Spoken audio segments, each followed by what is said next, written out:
রিজু দত্ত নামে তৃণমূলের এক মুখপাত্র তিনি বলেছেন যে পুলিশ, রাজ্য পুলিশ এবং কলকাতা পুলিশকে বলছি, ক্ষমতায় কিন্তু তৃণমূলই আসছে, আপনারা এত বেশি এখনই হাইপার অ্যাক্টিভিটি দেখাবেন না।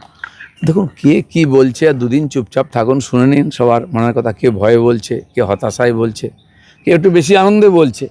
তো এই স্টেটমেন্ট বাই চলবে, কোনো নিউজ নাই, কোনো কাজ নাই, তো মানুষ কি করবে? 2-3 দিন একটু দেখুন, অবজার্ভ করুন। এরকম শান্তিপূর্ণ নির্বাচন যেমন আমরা দেখিনি, আমরা অতীতে স্ট্রং রুম রাজনীতি সেটাও কোনোদিন দেখিনি। স্ট্রং রুম একটিতে বসে আছেন স্বয়ং মমতা বন্দ্যোপাধ্যায়, সেটা হচ্ছে সাখোয়ার। সেখানে বিজেপি কর্মীদের ঢুকতে দেওয়া হচ্ছে না বলে সেখানে পুলিশের সঙ্গে বিজেপির মারপিট চলছে। আবার নেতাজি ইন্ডোর স্টেডিয়াম, সেখানে একাধিক তৃণমূল কংগ্রেসের নেতা, তাদের অনেকে প্রার্থী, তারা পরপর লাইন দিয়ে বসে আছেন। এরকম জিনিস কেন ঘটছে? স্ট্রং রুমের যে ভিডিওটা তৃণমূল প্রকাশ করেছে, কমিশন জানিয়েছে সেটা ফেক, তারপরেও কেন স্ট্রং রুম নিয়ে এই রাজনীতি?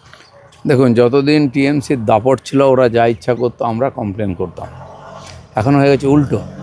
টিএমসি হারছে, এটা নিশ্চিত হয়ে গেছে। সেই জন্য সব জায়গায় নাটক। ভোটের দিন, ভোটের পরে এবং স্ট্রং রুমের রাজনীতি, এটা হচ্ছে হেরে যাওয়ার মানসিকতা। যার কমজোর থাকে সে কমপ্লেন করে, সব ব্যাপারেই কমপ্লেন। একদিন এসআইআর নিয়ে কমপ্লেন ছিল, নির্বাচন কমিশনকে নিয়ে কমপ্লেন হলো, পুরো ইলেকশন। এখন স্ট্রং রুম হবে, সেন্ট্রাল ফোর্স কেন অ্যাক্টিভ হয়েছে, পুলিশ কেন অ্যাক্টিভ হয়েছে, এসব। এটা হচ্ছে হেরে যাওয়া মানসিকতা। ঠেলায় পড়লে বিড়াল গাছে ওঠে, এখন আরও অনেক জায়গায় উঠবে। উনি ওনার সোশ্যাল মিডিয়াতে কালকে পরিষ্কার বলেছেন যে 230 হচ্ছেই তৃণমূল কংগ্রেস। না, কেন এত সোশ্যাল মিডিয়া তো বলতে হচ্ছে কেন? আগে তো উনি বলে দিতেন আমি সব কেন্দ্রে আছি, আমরা এত জিতছি। কারণ মানুষ বিশ্বাস করছে না, আমার কর্মীরাও বিশ্বাস করছে না। খালি কর্মীদের মনোবলটা 4 তারিখ অবধি ধরে রাখার জন্য এই সমস্ত করতে হচ্ছে। তথাগত রায় এক্স স্যান্ডেলে পোস্ট করে বলেছেন যে এই এক্সিট পোল দেখে এত লাফালাফি করার দরকার নেই। 2021 সালে এক্সিট পোল বলেছিল একরকম, ফলাফলের দিন দুপুরে ঠিক 12টা যখন বাজে, কৈলাস বিজয়বর্গীয়, যিনি সেই সময় দায়িত্বে ছিলেন, তিনি টাটা বাই বাই বলে কর্মীদের একলা ফেলে পালিয়ে গেছিলেন। না না, এক্সিট পোলটা মোটেই একজ্যাক্ট পোল নয়, এটা আমরা সবাই জানি। কিন্তু একটা সংকেত দিয়েছে, যেটা সাধারণ মানুষ চাইছিল, আমরাও আশা করছিলাম, সেই দিকে মাত্র সংকেত এটা। আর সংকেত যেদিকে, ওইদিকে রেজাল্ট চায় আর কি। এই যে তথাগত রায় ইঙ্গিত দিলেন যে কেন্দ্র থেকে যারা আসেন তারা কর্মীদেরকে এখানে একা ফেলে তারপরে আবার দিল্লি পালিয়ে যান, এটা কথাটা কি ঠিক? তো দিল্লির লোকেরা দিল্লি থাকবে না কলকাতা থাকবে? এটা স্বাভাবিক আছে। তারা এখানে না ভোট লড়বে, না এখানে রাজ করবে। এখানকার লোকেরাই ভোট লড়বে, তারাই জিতবে, তারাই সরকার চালাবে, তারাই মিষ্টি খাবে। তো যারা অল ইন্ডিয়া পার্টি, তারা তো সর্বভারতীয় নেতারা এখানে আসবেই। এতে টিএমসির মতো কথাবার্তা হয়ে গেল। রিজু দত্ত নামে তৃণমূলের এক মুখপাত্র তিনি বলেছেন যে পুলিশ, রাজ্য পুলিশ এবং কলকাতা পুলিশকে বলছি, ক্ষমতায় কিন্তু তৃণমূলই আসছে, আপনারা এত বেশি এখনই হাইপার অ্যাক্টিভিটি দেখাবেন না।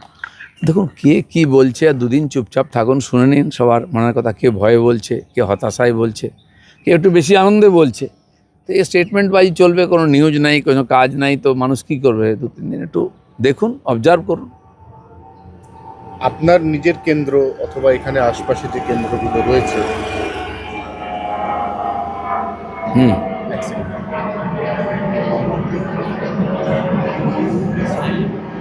এটা প্রচন্ড আওয়াজটা কাটে, এটার অডিওটাও মাঝে মাঝে ভুবনেশ্বর যাচ্ছে।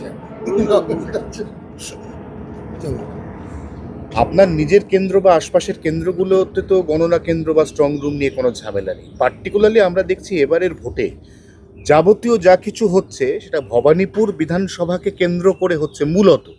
এর কারণটা কি? কারণ কি, নাক বাঁচাবার চেষ্টা। মমতা ব্যানার্জি এবারেও হারবেন, সেই পরিস্থিতি তৈরি হয়েছে, তাই এরকম। বাকি কোথাও কোনো সমস্যা নেই। সমস্যা সেখানে যেখানে টিএমসি গায়ের জোরে ফলস ভোট দিয়ে জিতত।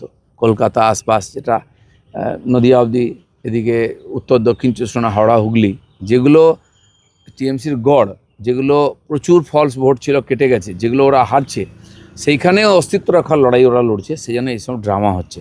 দেখবেন এখানে রেজাল্টটা পুরো উল্টো হবে। এরকম শান্তিপূর্ণ নির্বাচন যেমন আমরা দেখিনি, আমরা অতীতে স্ট্রং রুম রাজনীতি সেটাও কোনোদিন দেখিনি।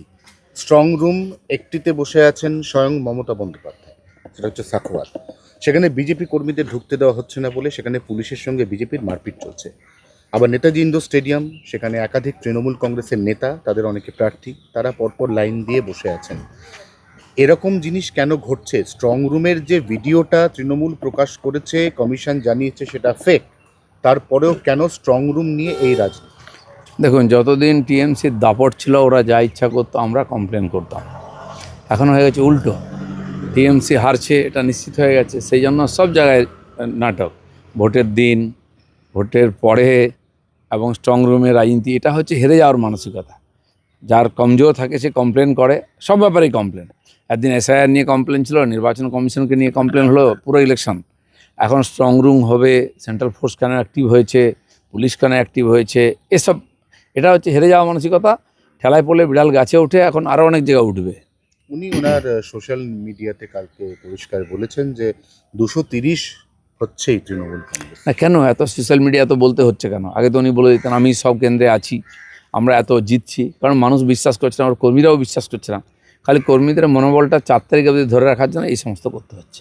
তথাগত রায় এক্স স্যান্ডেলে পোস্ট করে বলেছেন যে এই এক্সিট পোল দেখে এত লাফালাফি করার দরকার নেই। 2021 সালে এক্সিট পোল বলেছিল একরকম, ফলাফলের দিন দুপুরে ঠিক 12টা যখন বাজে, কৈলাস বিজয়বর্গীয় যিনি সেই সময় দায়িত্বে ছিলেন, তিনি টাটা বাই বাই বলে কর্মীদের একলা ফেলে পালিয়ে গেছিলেন। না না, এক্সিট পোলটা মোটেই একজ্যাক্ট পোল নয়, এটা আমরা সবাই জানি। কিন্তু একটা সংকেত দিয়েছে, যেটা সাধারণ মানুষ চাইছিল, আমরাও আশা করছিলাম, সেই দিকে মাত্র সংকেত এটা। আর সংকেত যেদিকে ওইদিকে রেজাল্ট চায় আর কি। এই যে তথাগত রায় ইঙ্গিত দিলেন যে কেন্দ্র থেকে যারা আসেন তারা কর্মীদেরকে এখানে একা ফেলে তারপরে আবার দিল্লি পালিয়ে যান, এটা কথাটা কি ঠিক? তো দিল্লির লোকেরা দিল্লি থাকবে না কলকাতা থাকবে? এটা স্বাভাবিক আছে। তারা এখানে না ভোট লড়বে, না এখানে রাজ করবে। এখানকার লোকেরাই ভোট লড়বে, তারাই জিতবে, তারাই সরকার চালাবে, তারাই মিষ্টি খাবে। তো যারা অল ইন্ডিয়া পার্টি, তারা তো সর্বভারতীয় নেতারা এখানে আসবেই। এতে টিএমসির মতো কথাবার্তা হয়ে গেল। রিজু দত্ত নামে তৃণমূলের এক মুখপাত্র, তিনি বলেছেন যে পুলিশ, রাজ্য পুলিশ এবং কলকাতা পুলিশকে বলছি, ক্ষমতায় কিন্তু তৃণমূলই আসছে, আপনারা এত বেশি এখনই হাইপার অ্যাক্টিভিটি দেখাবেন না। দেখুন, কে কি বলছে, আর দুদিন চুপচাপ থাকুন, শুনে নিন সবার মনের কথা। কে ভয়ে বলছে, কে হতাশায় বলছে, কে একটু বেশি আনন্দে বলছে। তো এই স্টেটমেন্ট বাজি চলবে, কোনো নিউজ নাই, কোনো কাজ নাই, তো মানুষ কী করবে? 2-3 দিন একটু দেখুন, অবজার্ভ করুন। আপনার নিজের কেন্দ্র অথবা এখানে আশপাশে যে কেন্দ্রগুলো রয়েছে, হুম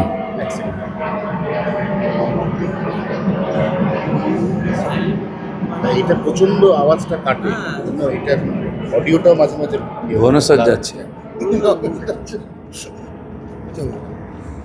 আপনার নিজের কেন্দ্র বা আশপাশের কেন্দ্রগুলোতে তো গণনা কেন্দ্র বা স্ট্রং রুম নিয়ে কোনো ঝামেলা নেই। পার্টিকুলারলি আমরা দেখছি এবারের ভোটে যাবতীয় যা কিছু হচ্ছে সেটা ভবানীপুর বিধানসভাকে কেন্দ্র করে হচ্ছে মূলত।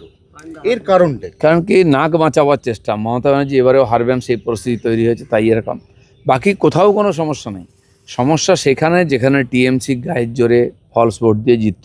কলকাতা আশপাশ, যেটা নদিয়া অবধি, এদিকে উত্তর দক্ষিণ চব্বিশ পরগনা, হাওড়া, হুগলি, যেগুলো টিএমসির গড়, যেগুলো প্রচুর ফলস ভোট ছিল, কেটে গেছে, যেগুলো ওরা হারছে, সেইখানেও অস্তিত্ব রাখার লড়াই ওরা লড়ছে। সেই জন্য এইসব ড্রামা হচ্ছে। দেখবেন এখানে রেজাল্টটা পুরো উল্টো হবে।